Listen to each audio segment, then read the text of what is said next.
Good Tuesday morning. No, you're not going over there. You're going over here. Come on, let's go this way. Come on. Good Tuesday morning. Welcome to Ice Age TV, the internal combustion engine age conversations, everything conversations, wow conversations, goofy conversations, silly conversations. It's the Iceman with his red hat. And I just do my morning thing. I like to talk in the morning before I start my work day to share ideas and views and opinions and thoughts. And the jabberjaw, right? The blah blah. So wow, another day up here. It's not real cold, overcast, but very nice. Look at the driveway. It's thinned out, hadn't it? Where are all the cars, right? They're still around, but just here and there, if you know what I mean.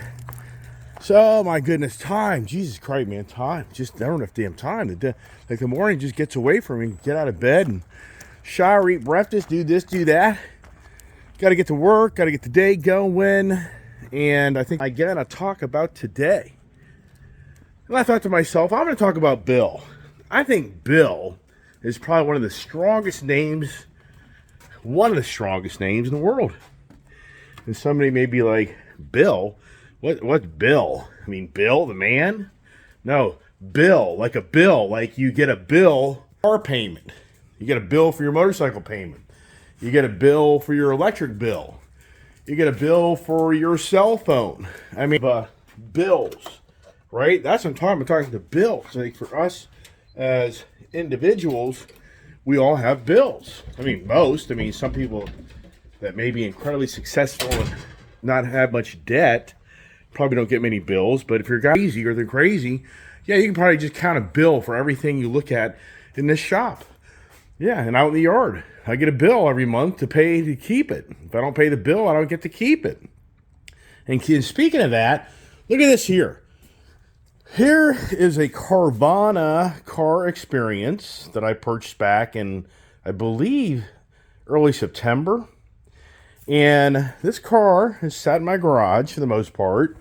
But this is what's going to be very interesting. You may be able to participate with me in the Carvana ordeal.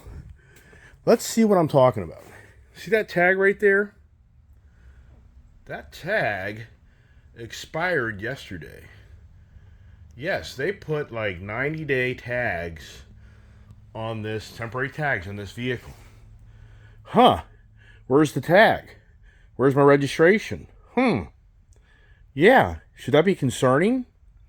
Yeah, I think that should be, because Carvana's in deep trouble. Real deep trouble. And I've been talking about this a little here and there off camera.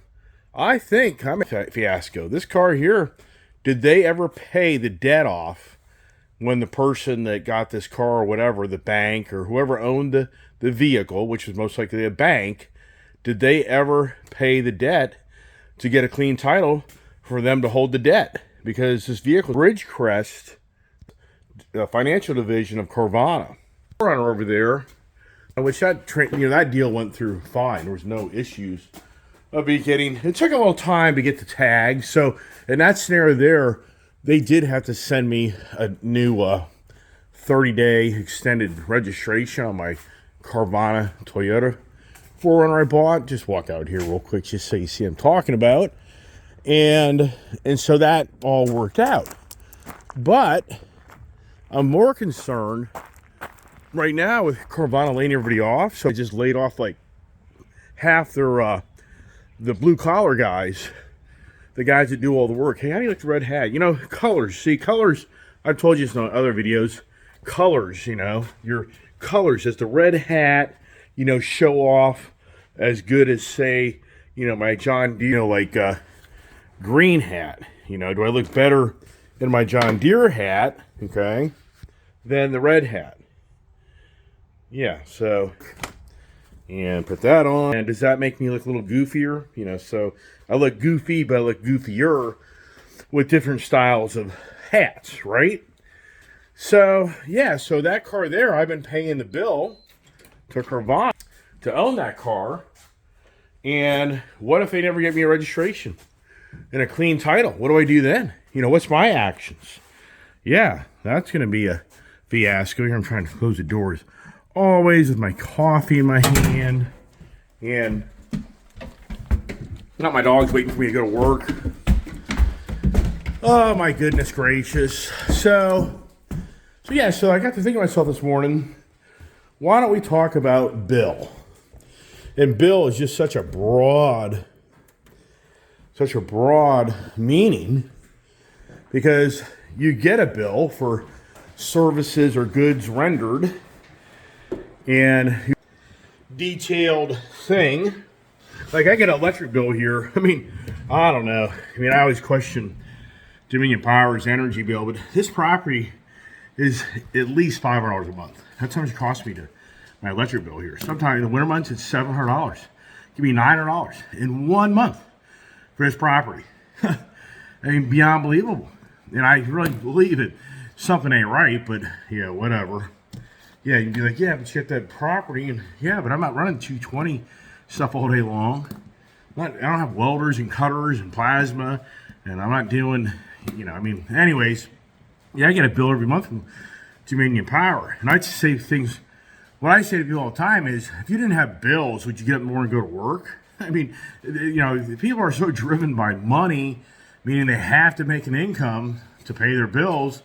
And if they didn't have to make an income to pay their bills, and they're not going to show up to work. I mean, yeah, that's just the reality of life. It's what drives people to go to work, because they love it every day. No, they love the idea of being able to get paid so they can hopefully eat and live and have shelter and food and cars. But anyways, so the bill, right? So I guess what intrigued me to think about, Bill.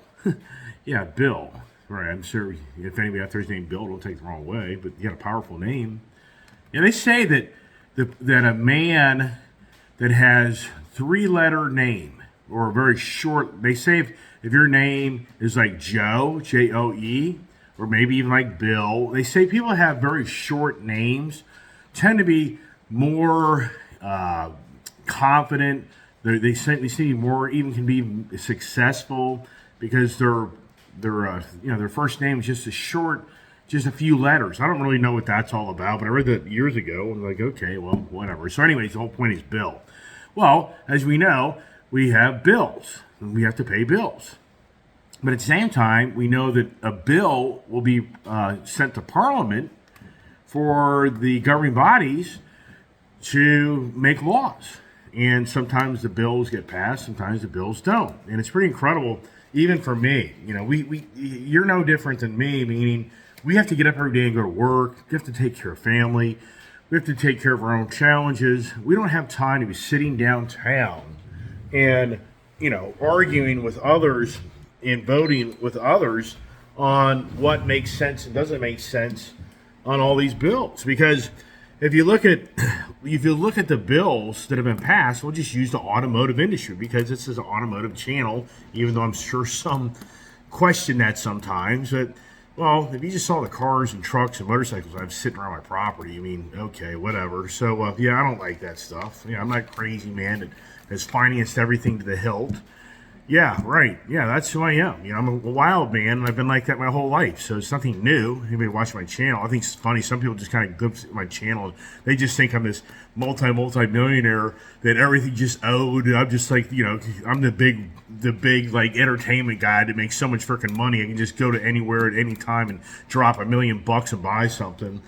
No, that ain't who I am. I'm just a wild man that finagles bankers to give me stuff, and even those people think I'm freaking nuts. Even they think they're nuts after they do it, right? So anyway, so the bill. So these bills always being proposed and passed, and we all know.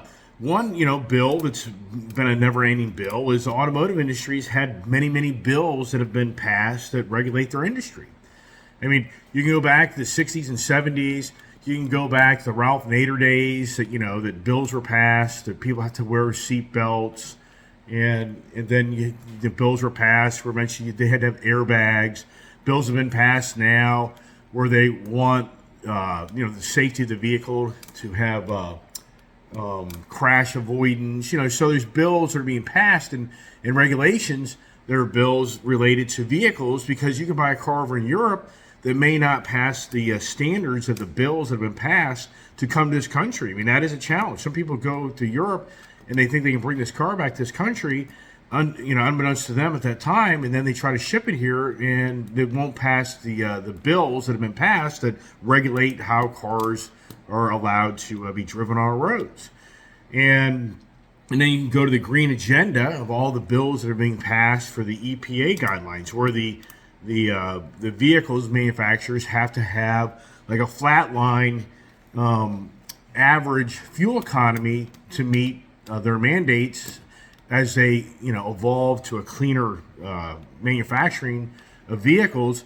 And if they don't, they get penalized. So it may be like right now that I don't know if they were pretty radical, but the former guy Trump rolled it back. But they were trying to hit like 30 mile per gallon average flatline, combination of vehicles from the manufacturers. I think they rolled it back. It may now be like 22 maybe, or 24, I think. I'm not even sure. I haven't looked that up in years. Somebody else may know, but that's a bill that's on the doorstep of all these automotive manufacturers that are working their tail off behind the scenes to not get huge governing bodies fines for not having their vehicles, their fleet of vehicles. So you're talking about the fleet of vehicles, combined fleet. You have to have an average that comes out to an X number, and it's a growing number. That's why a lot of manufacturers are going to the electric vehicles, because that instantly just starts making leaps and bounds and huge. And Ford's pretty smart. What Ford's doing is they're making X amount of electric vehicles to help offset the ICE engines that they continue to build in their other vehicles. So versus some manufacturers like Stellantis, their whole attitude is we're just throwing the ICE to the curb and we're just going to go all electric. Well, they don't really have to do that. They could continue to make ICE vehicles for another at least 5 years, if maybe not longer. And we talked about this many times. There's synthetic fuels out there that can make a net zero carbon footprint impact. Yes, there is. There's synthetic fuels. So there's a niche of people out there that obviously have money in this country and world that want high performance cars.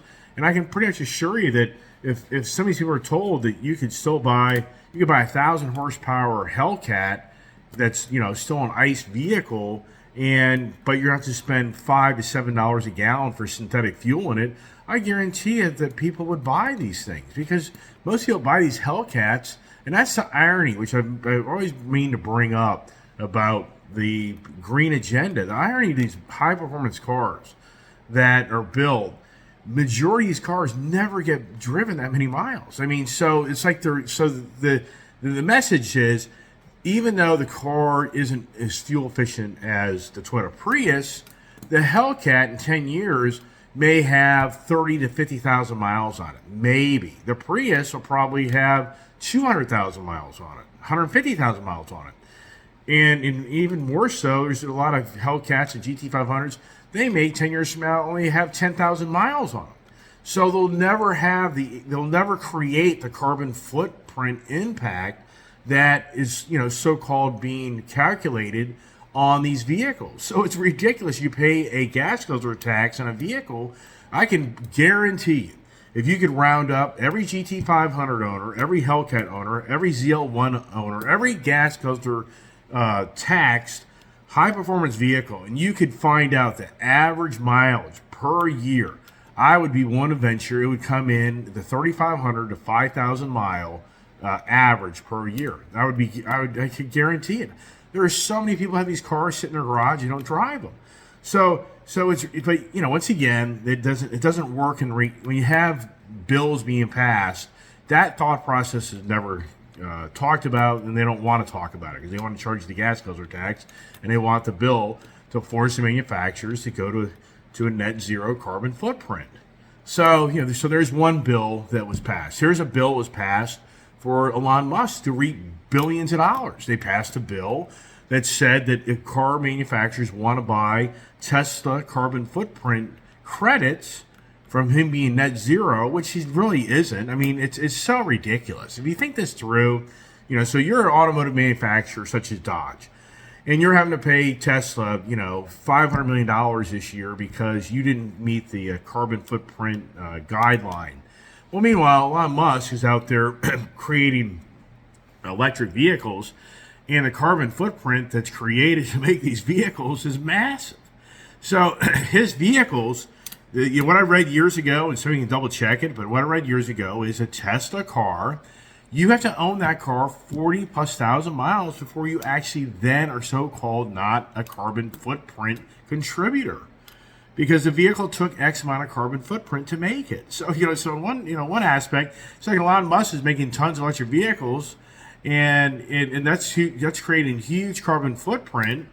But at the same time, the Dodge having to pay him for their building their high performance cars that won't even be driven 40,000 miles a year. I mean, it's just you start thinking things through, it's just beyond believable. So it's all about the bills. And in the automotive industry, we can sit here and talk all day long about the bill, and then how do you like it when you go down the road that has the hidden speed camera and sends you a bill? Or you're out on the highway and the hidden camera that sends you a bill. You're driving your car, or how about when you get your new insurance bill because maybe you got an accident, or maybe you have a speeding violation that they increased your bill for your car. So the whole point is the bill is such a broad name of every aspect of our life. It goes for paying the bills and earning money to be able to pay the bills, and then it goes to the laws governing our country and our bodies that pass bills. And I'm going to go back to, what intrigued this conversation? What made me think to myself last night of why I brought up the bill. Okay, well, here it is.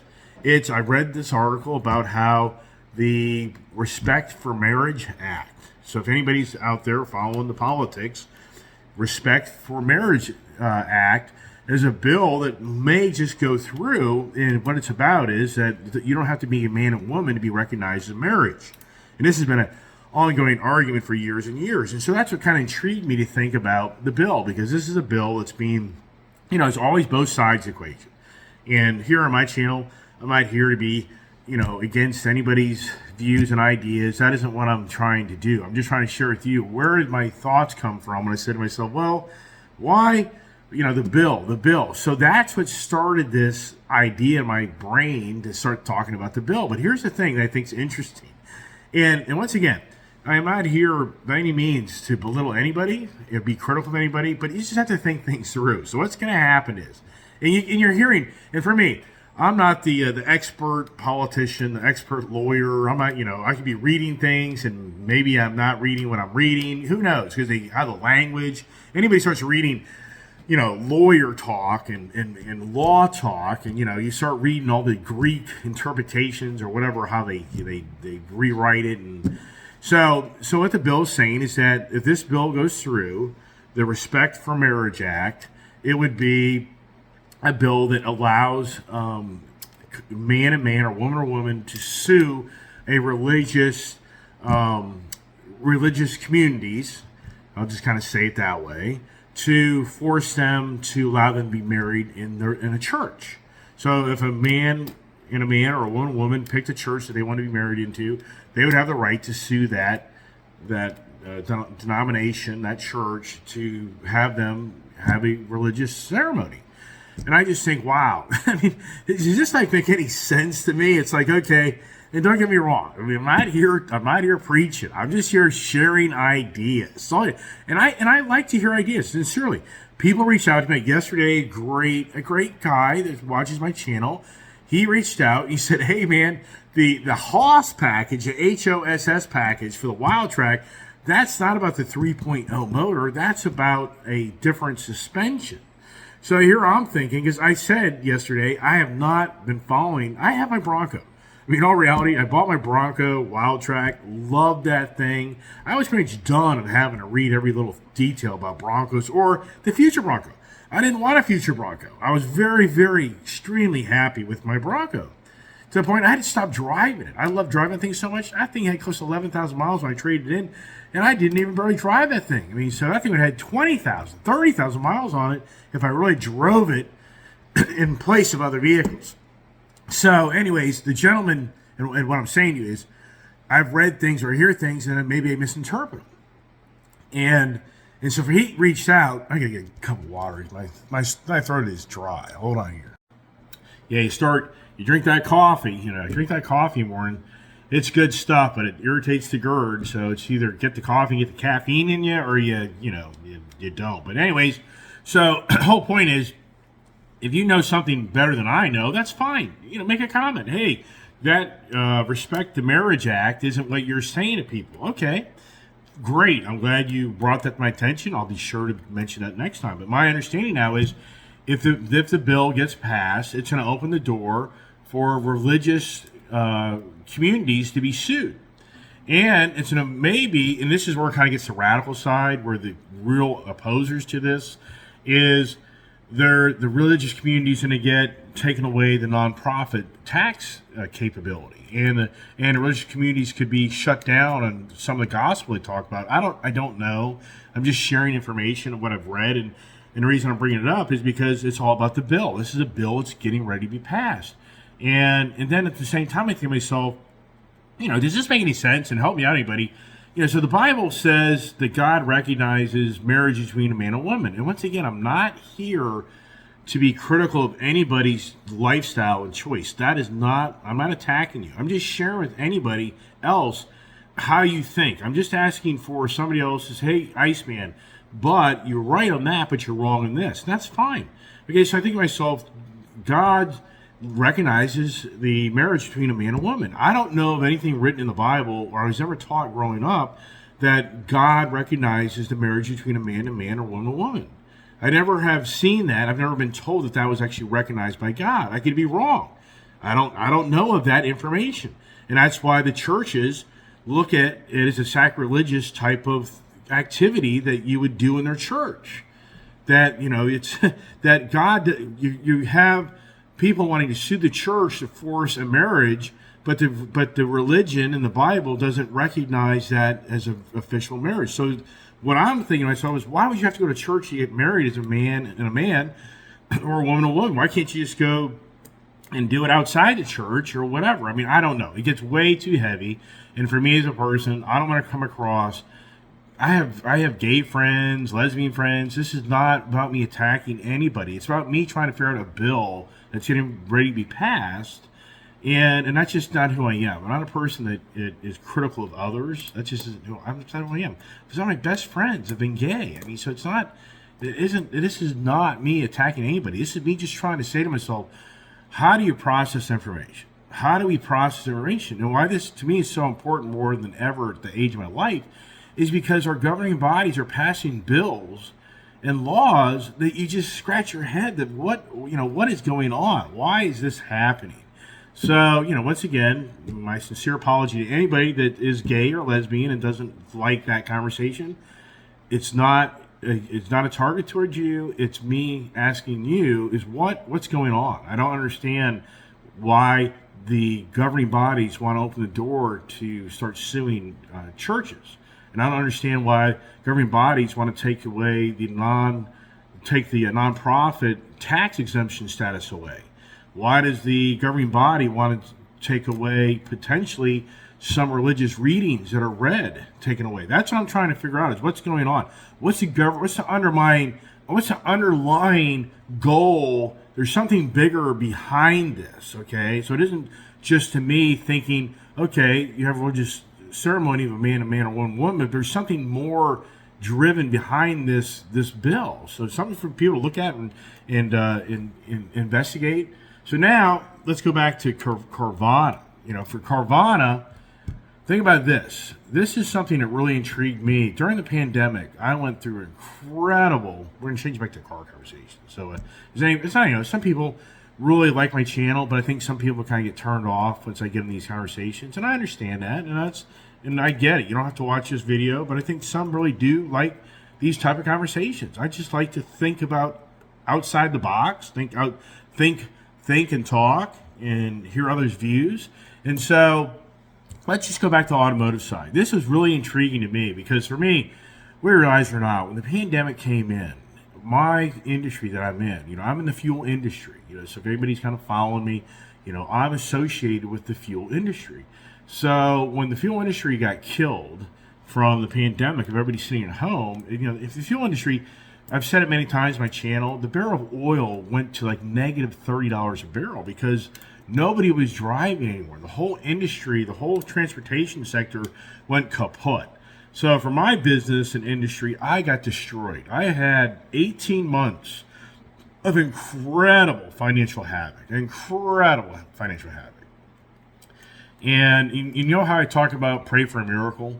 You have no idea how many days I prayed for a miracle because I had like 31 vehicles. When the pandemic hit and shut down, I had like 31 vehicles. 31 vehicles has bills. That's huge monies that I have to pay to keep vehicles. You have insurance, you have personal property tax, you have car payments. It's a lot of money you have to manage to make things work. And so for me, when the pandemic hit, the lights turned off. I mean, my industry went kaput. So now it was beyond believable. Just overnight, the lights turned off. And I've been through this before, just so you know. I can tell you a long story. I've already told it before of me being in the lawn and garden equipment business back in 2006, of getting it going, opened it up in 2007, 2008. The country went broke, and I went broke. That's a whole other conversation, a whole other day, if you want to hear more about that. But I've talked about it before. The whole point here is there was bills being passed, unbeknownst to me, when this pandemic came in and created incredible hardships. So for me, the financial dire straits was on my doorstep, and you just have no idea of of what I had to go through for 18 months. And during that time, for me, finagling to keep my cars and to keep my credit and to keep myself afloat of the fiasco that was upon my doorstep, I prayed for a miracle. And then this is what I've learned from that experience and I talk to people about this. When you pray for a miracle, that's just kind of a general thing, but you just pray for a miracle because listen to this story. So for me, I'm going through incredible challenges to keep my vehicles, and then the car manufacturers give extensions. They give 90 days, no payments. People, we realize or not, this stuff was huge. No payment. If you had a Fannie or Freddie Mac mortgaged home, you could alleviate for about a year not even paying your mortgage anymore because all the pandemic-related hardships and challenges, the banks and the governing bodies realized they had to try to help people get through these very challenging times. Meanwhile, the pizza guy down the street, the Chinese takeout lady down the street, and Chick-fil-A and all these other takeout places, they were making money beyond money like you can't believe. So anyways, for me, they passed a bill, unbeknownst to me. So I'm going through these incredible challenging hardships. And I'm thinking, oh my gosh, I'm going to start seeing vehicles being repossessed. And it's going to destroy my credit. My heyday of my car love that I've had my whole life is done. It's over. And I just really, had to come to closure that, I created my own fiasco because I never knew that overnight the whole country would be shut down like a bomb was dropped in the middle of D.C. to just turn everything off. So, I created my own hardships, which I wasn't blaming anybody for that. But, very challenging. So unbeknownst to me, as I'm going through this very challenging time, a few things started to play out that I never knew would play out. So first thing that played out was there was a bill. Think this through. In the state of Virginia, even car dealers, bankers, they have no clue about this bill. The state of Virginia passed a bill in the 2020 to be enacted January 1st, 2021, of no financial recourse in repossessed vehicles. And wow, so for me, I've been down the road of repossessed vehicles in my lifetime, and they chase you for your money. And until you pay that money, they're not going to leave you alone. And so I've been down that road. Yeah, I've been down that road more than once, but I paid my debt. It took some time, and I made things good. In other aspects, you have other options that get really radical to avoid that. But here's the thing.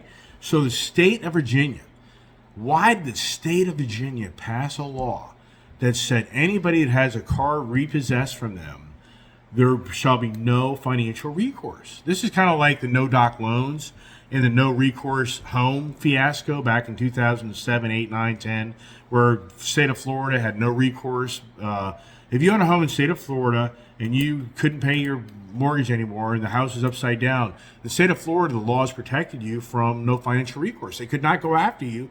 If you spent $1 million on a home that's worth $500,000 and you owed them $500,000 in debt, okay, they couldn't do anything to you because that was the law in state of Florida, Arizona, California. That's what created that whole overextendability of homes, of people buying homes like in Florida, in Arizona, California, is because people that knew the laws knew they could buy a bunch of homes and the banks would never go after them for the monies if they ever went broke. Well, so the state of Virginia, they passed this law, no recourse. So for me, it was like late November, December of 2020, after I'd gone through incredibly hard times, and I was like, wow, what? Look at this. So now I'm thinking, oh my God, if I really start going down the toilet, well, maybe it won't be as bad as I think it's going to be. Now it's going to ruin my credit, but it's not going to make me where I'm going to have to go through dire straits of final bankruptcy or something like that. So I'm now like, wow, who would have ever imagined that would happen, right? So to me, pray for a miracle. I was like, wow, this is insane. So that was like a breath of fresh air for me, that just thinking, oh my gosh, what's going to play out to me fiasco. Okay, so that's number one. Number two was the used car market. The used car market started exploding and taking off, where all my cars started gaining value. So if you follow my video channel and you go back to the summer of 2021, I dumped, all my nice cars. I had to, I had no choice, because I was literally to the point that my business and the economy and the lockdown just wasn't going to stop. So I sold all my vehicles off at great values, because the used car market, the pandemic had created the used car market values.